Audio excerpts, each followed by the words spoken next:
So we're going to get into Spiritual Friday. This is going to be as long of a broadcast as you want it to be. Okay. The reason being is that this is meant for you, the viewers, to be able to sit back and interact. Because the thing about human beings is we all have our own view of the afterworld, the afterlife, where we go when we're no longer on this plane. And it's amazing that even within specific denominations, like my old man, he's Baptist, but he has a different view of his God than his the guy sitting next to him. And so everybody has their own unique perception of what happens to them when they pass on. Now, there's a lot of people out there that want to say that, hey, if you don't subscribe to a religion, you're nothing more than a godless heathen. Not only that, they think that they kind of try to treat you like an atheist. So for those of you that are new to this broadcast that would like to follow this theme day, so every Friday we're going to be talking about spirituality. You guys are going to drag the conversation.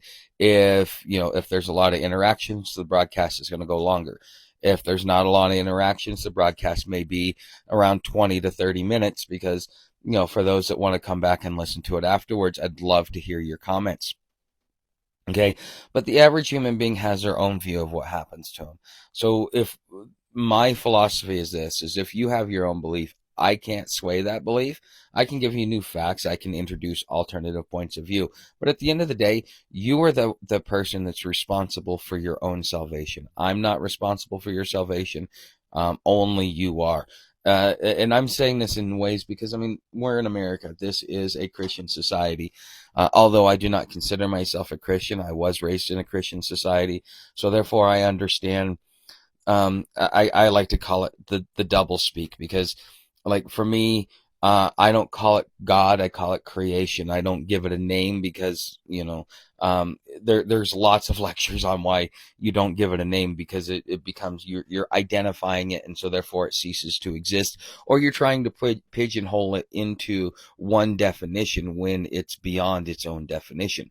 So therefore to give a name to it is counterproductive, and that's part of the philosophy that I subscribe to as far as that goes. Because some of you might want to call it Jesus or Jehovah, or Vishnu or Buddha or Shringala or whatever it is that you may want to call it. As soon as you give it a name and a title, you therefore pigeonhole its definition, and therefore it doesn't fully encompass what it really is. Okay, I think that that's an interesting argument. I've heard it. I'd love to hear your guys' comments because this will be in the replay in the blog.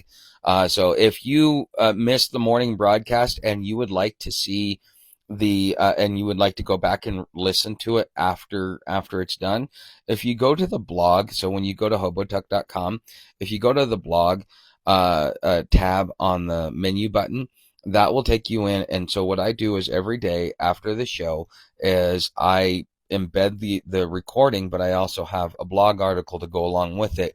It's to help it be searchable on not just Google, but through the AI chatbots that are looking for answers as well. So that way, if you miss it, that's what you got to do. Okay.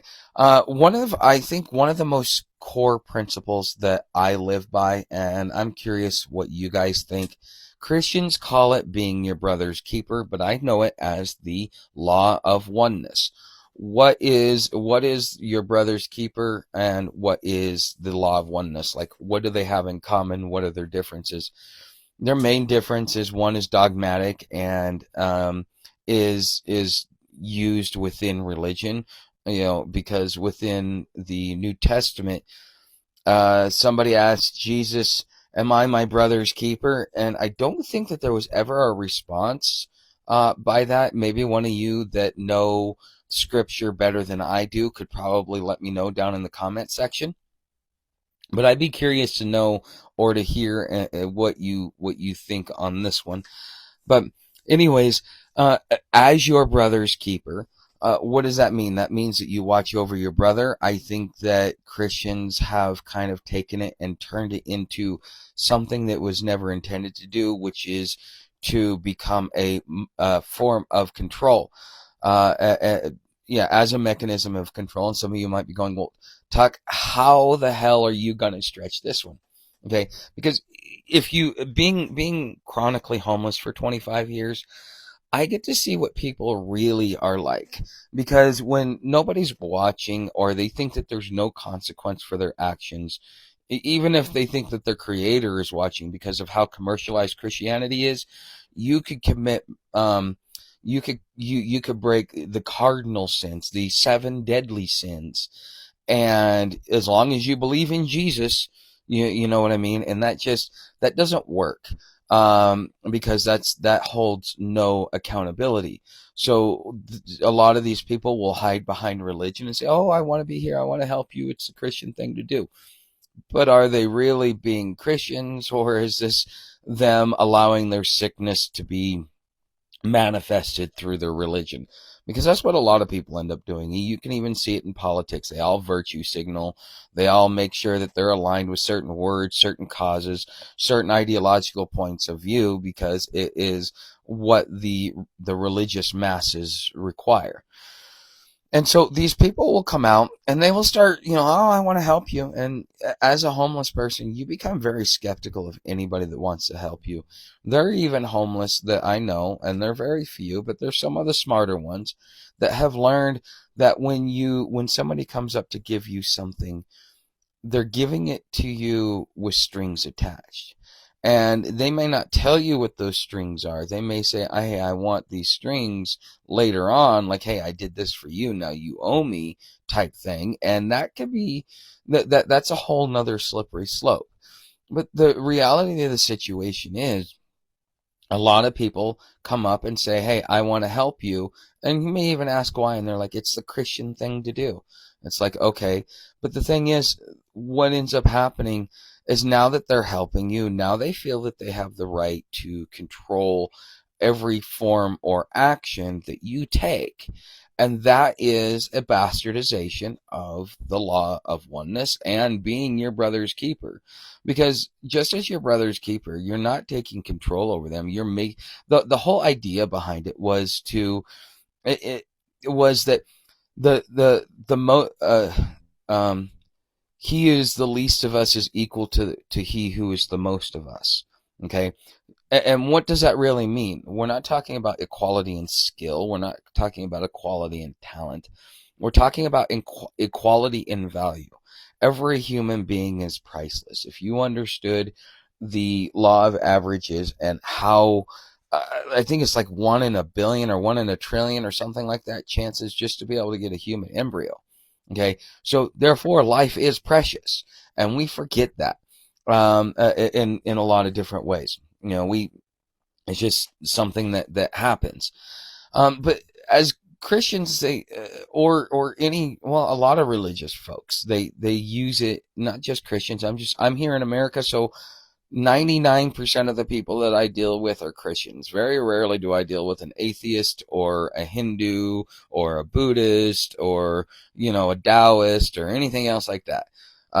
When you're here in America, the average person, even if they don't actually follow the religion, claims to be Christian because it's part of the fabric of this society. We are a Christian-based society, whether we want to admit it or not.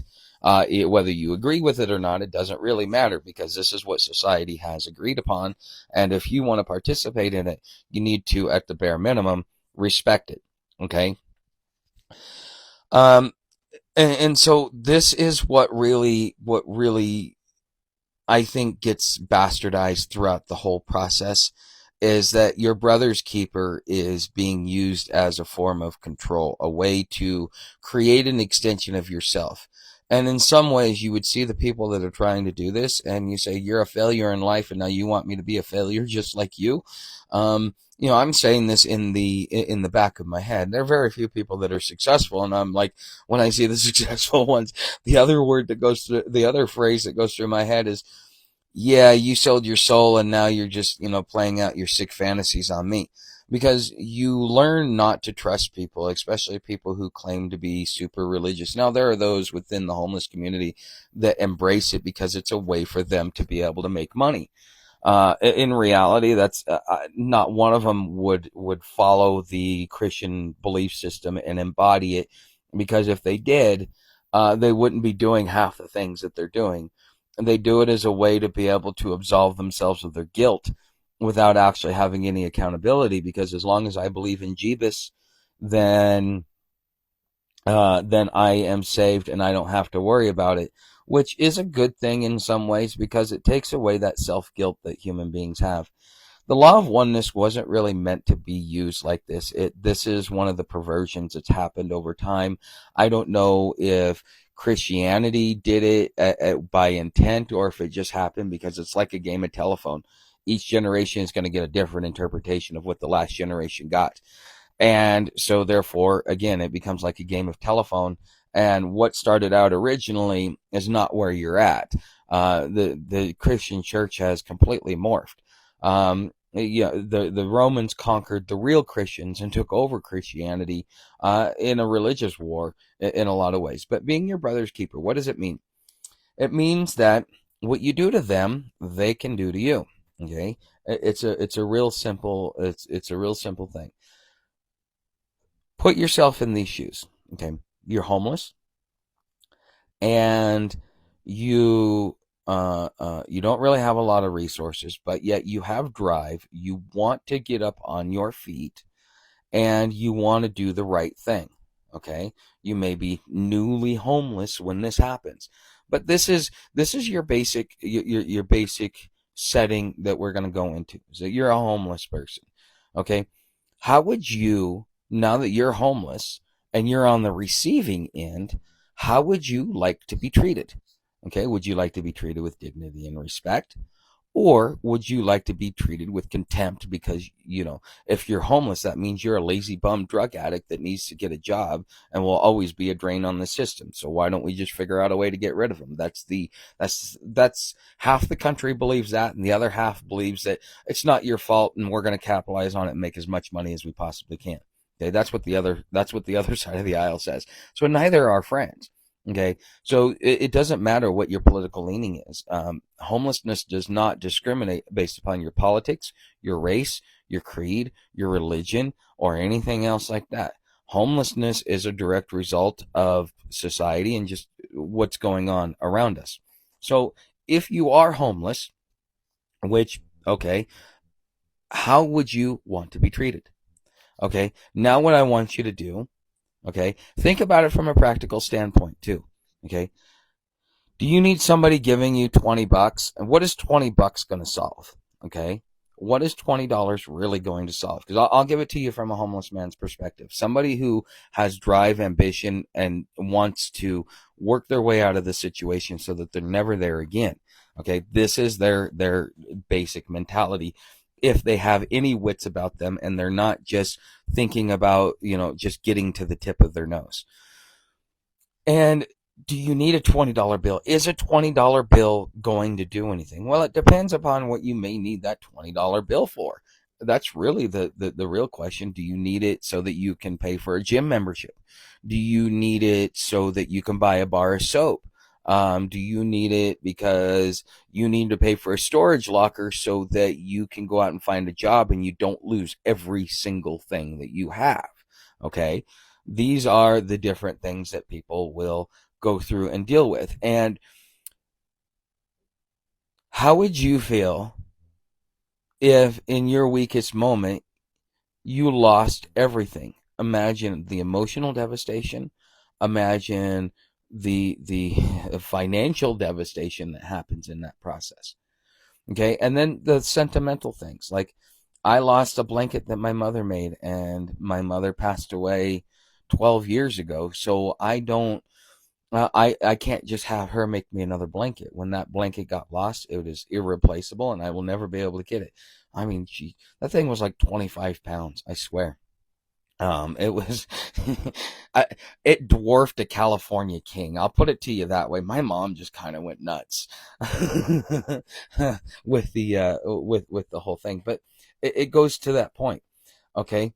Now, you would say, oh, well, I don't expect society to step up and to help me. Okay. Well, then, in the law of oneness, the way you treat others, others will treat you. So when you're in that situation, people are going to say the same thing to you. And then you, because you're like, well, how come all these other people, da da da da. Well, see, this is a thing that about the laws of the universe. They work in a way that it almost seems divine. If you'd like to hear the full broadcast, come on over to hobotuck.com. All broadcasts are embedded in the blog, so you can read the blog and listen whichever fits your needs. See you over on hobotuck.com.